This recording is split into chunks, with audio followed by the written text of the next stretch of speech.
era una reflexión un poco en conjunto para todas y para todos y para mí misma, ¿no? Un poco valorando bueno, la importancia que tiene este tipo de encuentros y os lo comento y lo comparto porque yo misma tampoco tengo claro la reflexión, por si podemos hacerlo conjuntamente.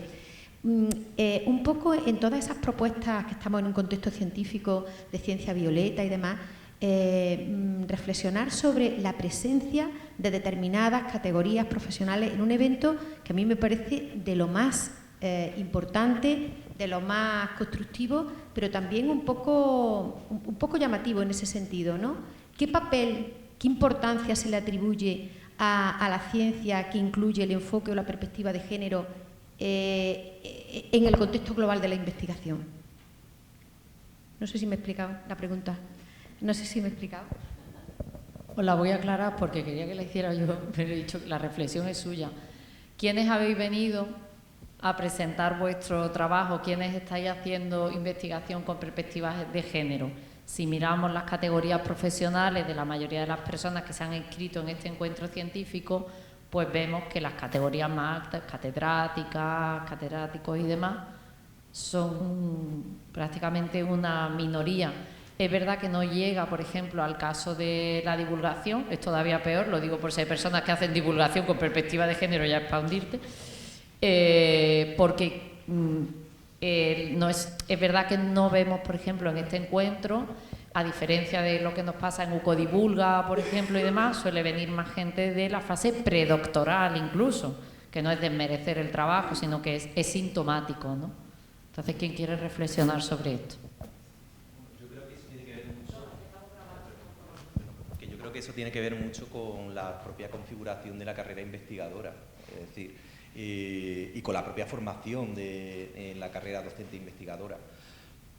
Mi percepción es que hay un momento en el que a partir ya de la titularidad y la cátedra, pues uno ya tiene un recorrido muy organizado, se le ha socializado dentro de unas estructuras que son claramente etnocéntricas, es decir, los niveles de participación, qué tipo de publicaciones se venden, qué es lo que no se vende, el contexto de oportunidad. Yo creo que antes la profesora Cano lo ha dicho claramente, es decir, ahora también hay un momento en el que antes era imposible publicar sobre temas de género, ahora sí lo es, y por lo tanto se puede pervertir y verse como un oportunismo, y yo creo que son un poco los elementos que a lo mejor hacen que sea o más sensible o que haya hay un cierto nivel de mayor predisposición por parte de los que inician y de las que inician la carrera investigadora a acercarse a estas temáticas. Y luego también hay una cuestión que es muy importante, yo no sé, o sea, por otro lado, que es que yo creo que ahora hay un grupo de gente o un sector de edad que, porque nos hemos socializado a lo mejor más cercanos a esas temáticas, nos consideramos más expertos en estas temáticas y somos menos, no voy a decir menos respetuosos, pero bueno, que tenemos menos reticencia para abordar estos temas, ¿no? O sea, yo la semana pasada hablaba con una compañera que ya es catedrática. Decía, es que para hablar de esos temas hay que saber mucho. Y sin embargo, pues tú miras un poco la carrera investigadora de los que nos iniciamos y tal, y todos hablamos un poco de todo. Es decir, como que nos sentimos también un poco legitimados para poder hacer, ¿no? Esa historia. ¿No sería por ese problema del síndrome de la impostora? Justo te lo comentaba. Yo tengo otra pregunta, si me deja Silvia. A Teresa y no recuerdo ay, perdón. ¿Tú habías pedido la palabra, Carmen? Perdón.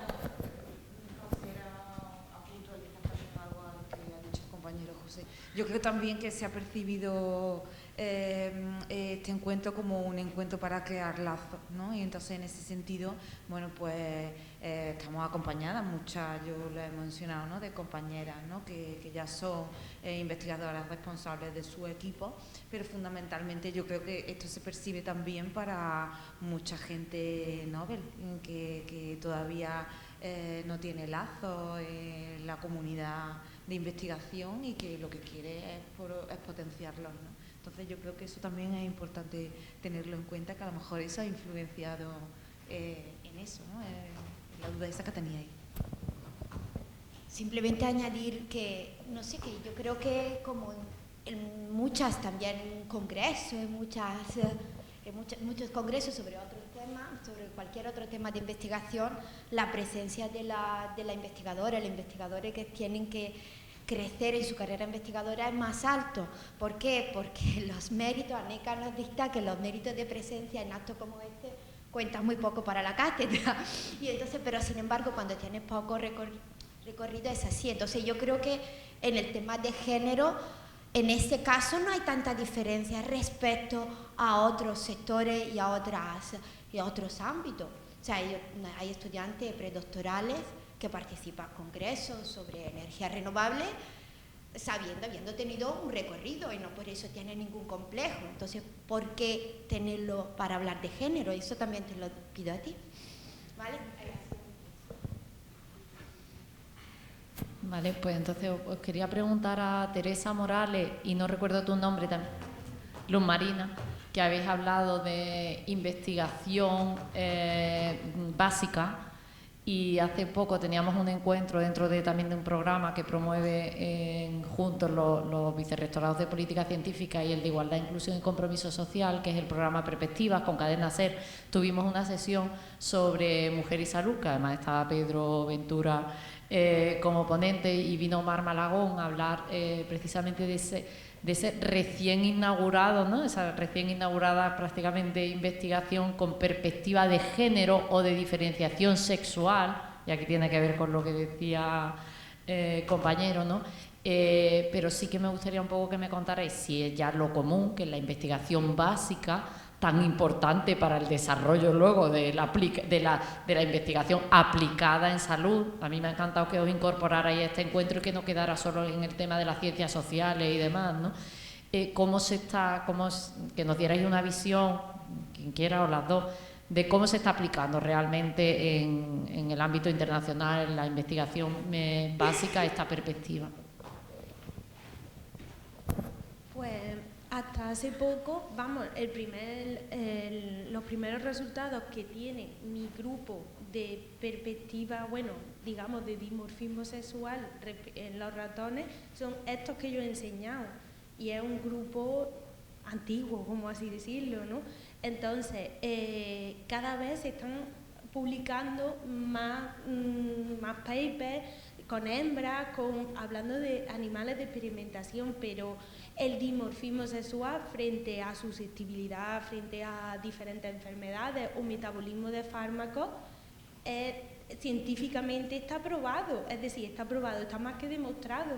No sé por qué cuando tú haces un estudio,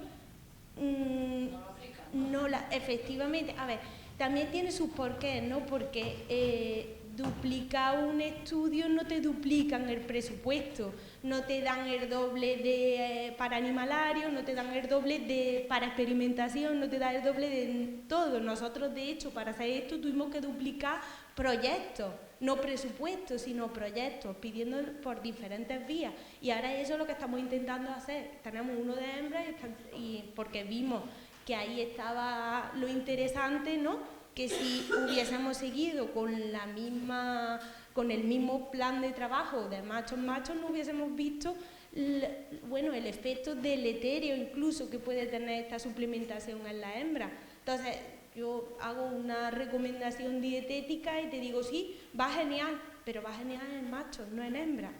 Entonces hay que profundizar en los diferentes sexos y luego con lo que conlleva a nivel ya humano y demás, ¿no? Entonces, poco a poco estamos avanzando, pero falta todavía mucho, hay que decirlo. Hombres y mujeres fisiológicamente somos distintos, ¿sabes? Con independencia de ya otras categorías, pero nuestra fisiología es distinta un hombre a una mujer. Entonces, de hecho también lo ha manifestado aquí el compañero cuando han mostrado las gráficas de los trasplantes hepáticos, que cuando nos miden la creatina, la mujer, no sé por qué circunstancias, tenemos menos creatina, entonces somos menos óptimas a obtener ese trasplante hepático. Entonces, tradicionalmente, como también ha dicho Marina, o Marina, perdón, siempre se ha quedado con un sexo investigando y siempre ha sido masculino. Entonces, poco a poco, los proyectos de investigación ya vamos intentando que haya esa diversificación. Llegar a obtener resultados todavía nos queda un largo camino, pero poco a poco pues vamos consiguiéndolo y al día de mañana pues tendremos grandes resultados.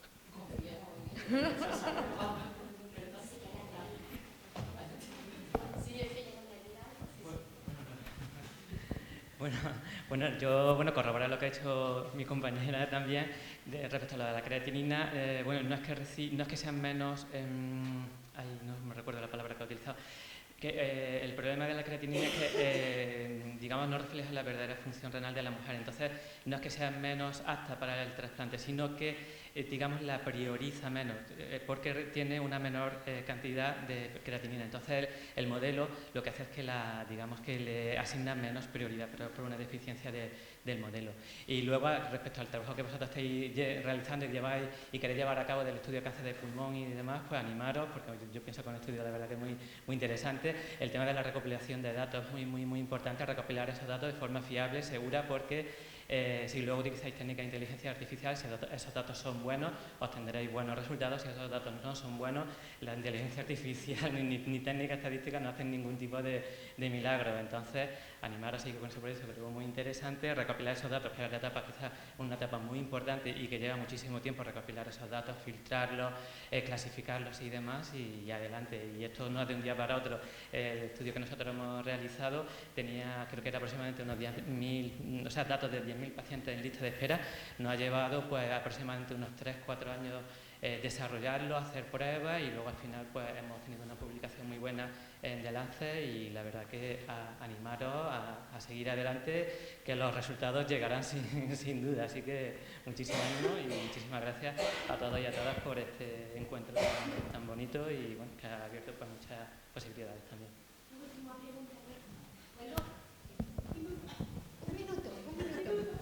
Pues otra cosa que también quería preguntar es sobre el tema de inteligencia artificial. Yo creo que es un tema muy importante y que se ha tratado, en la primera ponencia, y también Aurora, felicitarte, y a vosotros también por poneros, y además haciéndome también a ese tema también el tema de los sesgos de género e inteligencia artificial, un tema que en Horizon Europe está bastante tratado en la Unión Europea, un interés muy importante, porque decidirá muchísimas cosas de cara al futuro y no queremos que tenga ese sesgo, y por eso es tan importante el trabajo que hacéis. Y allí me reconduzco sobre el oportunismo, la oportunidad, lo que dice María García Cano. Siempre a lo mejor ese tipo de trabajo, intentar de la mano de las personas que también tienen ese recorrido tan grande, el tema de igualdad, ¿no? El tema de igualdad, de enfoque de género, de eso, porque yo creo que es el resultado, el tema de hacer red, de hacer contactos, de sinergia, donde realmente podemos hacer la diferencia y cambiar la sociedad. Eso es simplemente una cosa.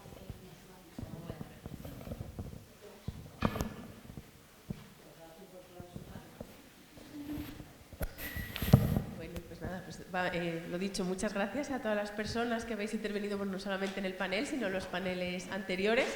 Y bueno, pues vamos a hacer la parada para comer. Nos vemos a las 4 menos 5 aquí, ¿no?